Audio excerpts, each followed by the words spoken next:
வணக்கம். ஆகாஷ்வாணி புதுச்சேரி செய்தி சுருக்கம் வாசிப்பவர் செங்கேனி பழனி.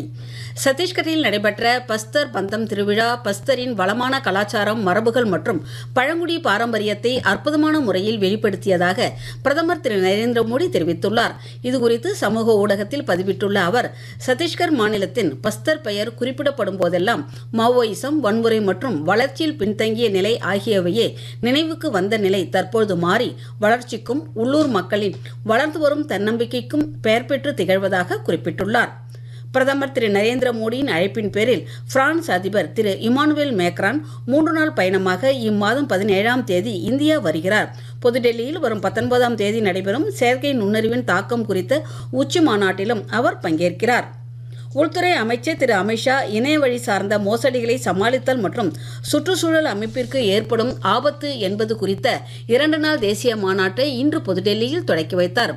அப்பொழுது உரையாற்றிய அவர், இணைய வழி பாதுகாப்பு என்பது தற்போது நாட்டின் பாதுகாப்புடன் இணைக்கப்பட்டுள்ளதாக கூறினார்.